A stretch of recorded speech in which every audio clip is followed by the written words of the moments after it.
Level 1, the recruit. You're nobody. You're a former soldier with a dishonorable discharge and a clean skill set. You have no family, no mortgage, no reason to say no. A man in a gray suit finds you in a bar in Tbilisi. He slides a card across the table. No name on it, just a number. You call it. You're told to be at a private airstrip outside the city at 0400. You go. You don't ask questions. You board an unmarked Cessna with 6 other men. Nobody speaks. You land somewhere cold. You still don't know where. There are no signs. There are no flags. There is only a chain-link fence and a man waiting on the other side. He looks at you once. He nods. You're in. Level 2, the assessment. The first week is a filter. They're not training you yet. They're watching you break. You run 22 miles in full kit through a mountain pass. Twice. You go 68 hours without sleep. You're given a name, a target, and told to surveil him for 72 hours without being seen. You aren't given food. You aren't given water beyond what you can source. 3 men quit by day 4. 1 man is removed for reasons nobody explains. You don't ask. You keep your head down and you perform. Your hands stop shaking by day 6. Your body stops complaining by day 9. There's a test on day 12. They give you a target profile, a map, and 4 minutes to build an exfil route. You build 3. The man in the gray suit watches you from the corner. He says nothing. That means you passed. Level 3, the curriculum. Now the real work starts. You spend 8 weeks on weapon systems, not just rifles, everything. You qualify on 11 platforms before the month ends. You're doing close quarters drills for 6 hours a day in a mock building they call the box. You learn how to clear a room in 4.2 seconds. You learn how to put a round through a target at 800 meters in a crosswind. You learn how to build a device from hardware store components. You learn how to take one apart faster. The instructors never use their real names. They don't explain where the curriculum comes from. One of them spent time with DevGru. Another one trained in Minsk. You don't ask. You absorb everything. You sleep 4 hours a night. You wake up and start again. Level 4, the handler. You're assigned a handler at week 10. His code name is Rourke. He's the only person you'll ever report to. He's the only person who knows your real name. He gives you your legend, your cover identity, a Canadian logistics consultant named David Mercer. You memorize David Mercer's entire life, his childhood in Manitoba, his 2 years at McGill, his fake passport, his fake LinkedIn profile with 14 fake connections. You practice being him for 3 weeks. They send someone to interrogate you as David Mercer. You hold for 4 hours. Rourke grades you afterward. He tells you your cover has a 91% survivability rating in a soft interrogation environment. He tells you that's acceptable. He doesn't tell you what happens if it drops below 70. Level 5, the first contract. The briefing is 9 minutes long. The target is a logistics coordinator for a weapons pipeline running through northern Mali. His name doesn't matter. His location does. You have a 48-hour window. You'll enter through Niger. You'll have no backup, no extraction team, no embassy contact. If something goes wrong, Rourke's number will be disconnected. That's what plausible deniability looks like from the inside. You memorize the target's face. You memorize his route. You know he stops at the same tea stall every morning at 7:15. You know his driver parks 40 meters from the entrance. You know the alley behind the stall is 11 meters wide and has no cameras. You go in clean. You come out clean. The pipeline stops. Rourke calls you 2 days later. 1 word. Good. Level 6. The contractor. You have 4 contracts in 8 months. Sudan, Georgia, the Philippines. A hotel room in Minsk that you don't talk about. You're earning $40,000 per operation deposited into an account in a bank that doesn't advertise. You have no address. You live out of 2 bags. You've memorized the layouts of 6 international airports and can navigate them in the dark.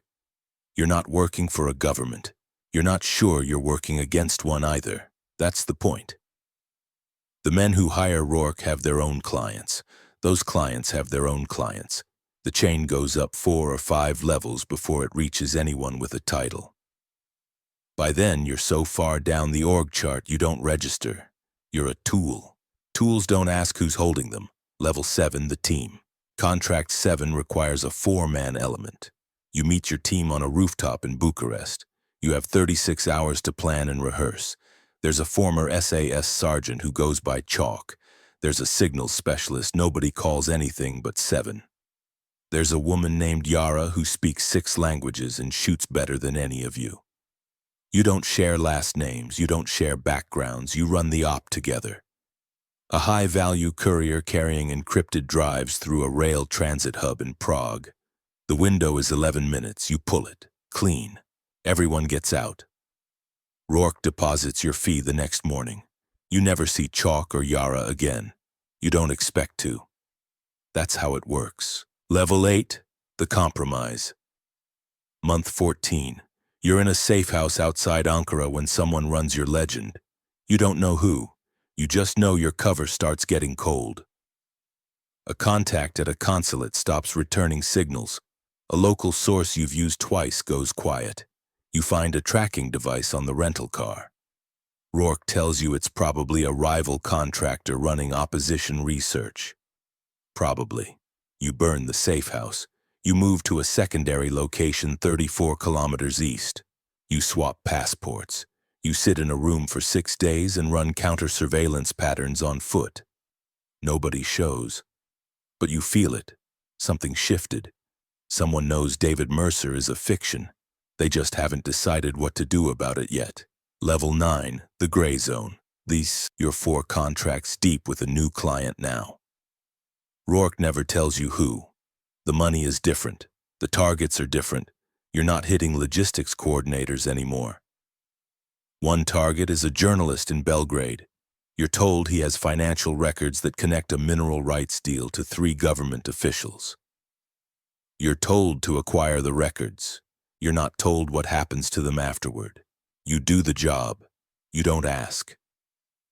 But you sit in your hotel room that night and you think about the journalist's face. He had a daughter's drawing taped to his monitor. You noticed it during the surveillance window. You think about it for approximately 3 minutes. Then you stop. You can't afford that. Sentiment is a liability at this level. Level 10, the machinery. 2 years in, you've run 23 contracts across 9 countries. You've been shot twice, once through the left shoulder, once through the thigh. Both times you treated yourself and kept moving. You've been detained once by local security forces and released in 6 hours without charges.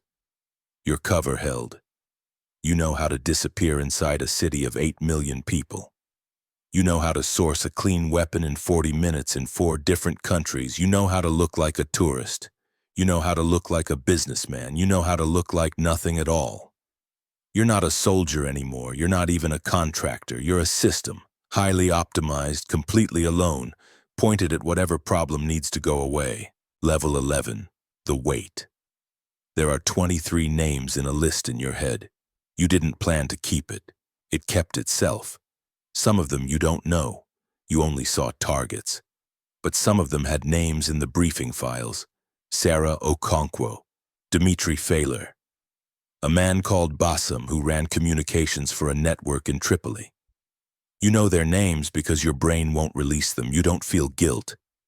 That's not the word. It's closer to weight.